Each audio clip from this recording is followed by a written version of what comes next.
नमस्कार। कल्याणमस्तु में आप सभी का हार्दिक अभिनंदन है। मानसिक तनाव से मुक्ति के उपाय, यह पुस्तक स्वामी गोकुलानंद जी महाराज द्वारा रचित है और इस पुस्तक के दूसरे अध्याय से हम यह समझने का प्रयास करते हैं कि मानसिक तनाव के समाधान में उच्चतर मूल्यों की भूमिका। स्वामी गोकुलानंद जी महाराज कहते हैं, जो चर्चा अब तक हो चुकी है उसे ध्यान में रखते हुए हम यह कह सकते हैं कि मानसिक तनाव के मुख्य कारणों में से एक जिसका अभिनिर्धारण हम कर सकते हैं वह हमारे भीतर विद्यमान विभिन्न आंतरिक प्रवृत्तियां हैं। उदाहरण के लिए, जहाँ तक धार्मिक आदर्श का संदर्भ है, यह हमारी मूल प्रारंभिक अंतः प्रेरणा है। इसके अलावा देह मन के अनेकों आवेग, जैविकीय आवेग तथा आदिकालिक अपरिष्कृत लालसाएं एवं ऐसी और प्रवृत्तियां हैं। यहाँ तक कि उच्च जीवन मूल्य भी तनाव का कारण बन सकते हैं। धार्मिक झुकाव की ओर प्रवृत्त पुरुष, जो कि उच्च जीवन के पूर्णत्व की अनुभूति के लिए आतुर है, उन्हें भौतिक सीमाएं दिव्य आनंद उपलब्धि में बाधक हो जाती हैं। यह भी तनाव उत्पन्न कर सकती है। इस धारणा की कथा की कही उपनिषद में स्पष्टतः प्रतिज्ञापित की गई है, जहाँ यमराज नचिकेता को उपदेश देते हुए कहते हैं कि मानव प्रणालियों की सृष्टि इस प्रकार हुई है कि वे बाह्य सांसारिक सुखों का भोग किए बिना नहीं रह सकते। आंतरिक बोध के विरले क्षणों में ही हमें अपने दायित्व स्वरूप की चिंगारी के प्रकाश का आभास होता है। फिर भी जैविक आवेग हमें भौतिक स्तर की सांसारिक वस्तु की ओर खींच लेते हैं। परिणाम स्वरूप ऐसी परिस्थिति हो जाती है जहां व्यक्ति को अपने अंदर पूर्णत्व का आभास तो होता है और वह उसे प्राप्त भी करना चाहता है, किंतु बलवान वासनाएं बाधक बन जाती हैं। स्पष्टतया इस द्वंद्वात्मक खिंचाव का परिणाम तनाव होगा। अतः एक ओर दिव्य आवेग और दूसरी ओर जैविक आवेग, इन दोनों की परस्पर रसाकसी कुछ कम तनाव उत्पन्न नहीं करती। इस संबंध में मनोचिकित्सक का सूत्रपात करने वाले पाश्चात्य जगत के मनोविश्लेषक व छात्रों में मनोविज्ञान विषय के जाने माने सिगमंड फ्रायड के विचारों की पुनरावृत्ति उपयुक्त होगी। फ्रायड के अनुसार मानव की मूलभूत कामनाएं ही मन में द्वंद्व उत्पन्न करती हैं। प्रारंभ में फ्रायड ने आदिकाल से व्याप्त इस कामना को काम वासना की संज्ञा दी, लेकिन बाद में इसे सुख सिद्धांत, सुखमय जीवन यापन के रूप में प्रतिपादित किया। यह सिद्धांत इस तथ्य को दर्शाता है कि हम सबके जीवन में अधिकतम सुख प्राप्ति की कामना विद्यमान है। महाराज जी आगे कहते हैं, इस प्रकार के सुख संदर्भ में मुझे चारवाक दर्शन का भी स्मरण हो रहा है। इसके अनुसार हमें खाओ पियो मौज उड़ाओ लोकोक्ति का अनुगमन करना होगा, यानी सुख संकल्पना। चारवाक ने ईश्वरीय अस्तित्व, आत्मा व अध्यात्म संबंधी अन्य धारणाओं को नकारा है।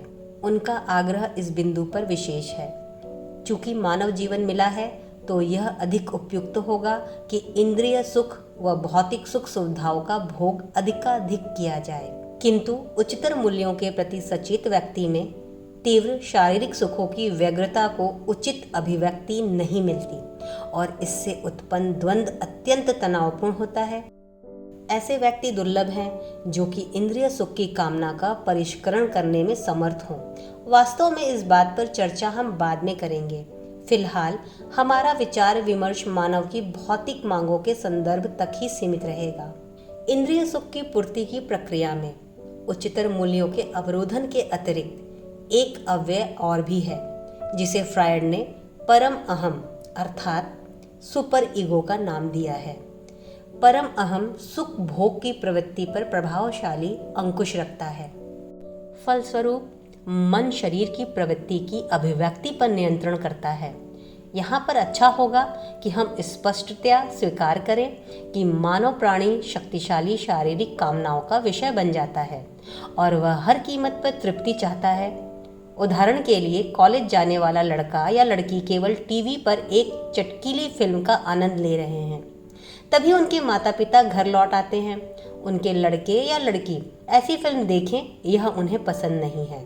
वे अगाध धार्मिक हैं, लड़के या लड़की डर जाते हैं क्योंकि वे इस सेंसर से अवगत हैं और वे फिल्म देखना बंद कर देते हैं, यद्यपि देखने के लिए व्याकुल हैं।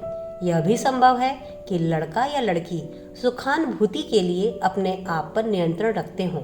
यदि एक युवा ने जीवन में उच्चतर मूल्यों का विकास किया है अथवा आध्यात्मिक क्षेत्र में दीक्षित हो गया है, तो वह ऐसी घटिया फिल्में देखना जिनसे पतन होता हो पसंद नहीं करता, किंतु यह जानते हुए भी कि इससे बचना है, अकेला होने पर वह अपनी इच्छा को दबा नहीं पाता। तनाव और अंतर्द्वंद के कारण उन्हें अकथनीय पीड़ा होती है। अतः आध्यात्मिक प्रेरणा तनाव बढ़ाने में स्वतः सक्षम है। शास्त्र कहते हैं ऐसा मत करो, वैसा मत करो।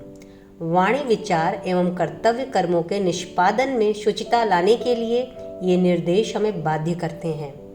इस पर विश्वास व्यक्त करने के उपरांत भी यदि हम इनका सही क्रियान्वयन नहीं कर पाते तो निश्चित रूप से हम अपने आप को अस्त व्यस्त पाते हैं। यह सुपर ईगो है जो मन की इच्छाओं पर नियंत्रण रखता है तथा देह सुख सिद्धांत की अभिव्यक्ति पर अंकुश लगाता है, किंतु इस सिद्धांत को उपयुक्त अभिव्यक्ति नहीं मिलती, उसे दबाया जाता है या उसका दमन होता है, तो यह कुंठा अवचेतन स्तर पर प्रवेश करती है और तनाव पैदा करती रहती है। इसलिए यह कहा जाता है कि धार्मिक आदर्श व्यक्ति को सुख भोग के मार्ग का आरोहण करने से रोकता है। ऐसे व्यक्ति अप्रोक्ष रूप से अपराध की भावना से भयभीत हो अपनी सुख भोगने की प्रवृत्ति की पूर्ति नहीं कर पाता। उसका अंतःकरण उसे कचोटता रहता है, जो मानसिक तनाव का कारण बन जाता है। इसके अलावा लोक निंदा से भी वह भयग्रस्त रहता है।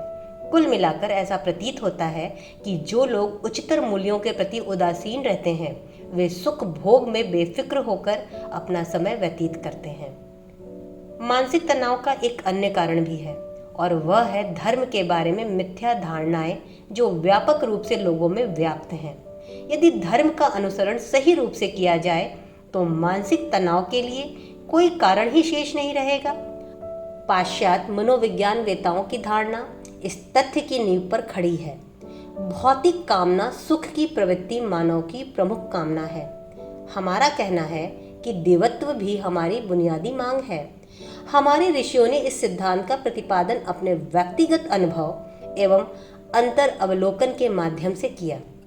जिस प्रकार मनोविज्ञानवेताओं ने अपने अनुभवों के आधार पर सिद्धांत का निरूपण किया है, इसके विपरीत ऋषियों की मान्यता है कि हम अमरत्व की अधिकारी संतानें हैं।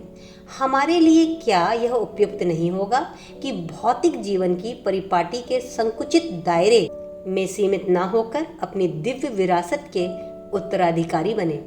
धार्मिक शिक्षाओं का सार समझने से पूर्व हमें यह भली भांति ज्ञात होना चाहिए कि धर्म हमें इच्छाओं का दमन करना नहीं सिखाता और जो धर्म इच्छाओं को दमन करने की शिक्षा प्रदान करता है वह सच्चा धर्म नहीं है। स्वामी गोकुलानंद जी महाराज की यह शिक्षा हम आने वाले श्रृंखला के अगले वीडियो में समझेंगे। तब तक कल्याणमस्तु देखते रहें। कल्याणमस्तु चैनल के द्वारा श्री रामकृष्ण देव के भावधारा के विचारों को जन जन तक पहुंचाने का एक छोटा सा प्रयास है। कृपया कमेंट बॉक्स में अपने सुझाव जरूर दें। आपके सुझाव हमारे लिए महत्वपूर्ण हैं। साथ ही वीडियो को लाइक करें, शेयर करें और यदि आपने कल्याणमस्तु चैनल को सब्सक्राइब नहीं किया तो कर लीजिए। साथ ही बेल बटन को जरूर दबाएं ताकि आपको आने वाली वीडियो के अपडेट मिलते रहें।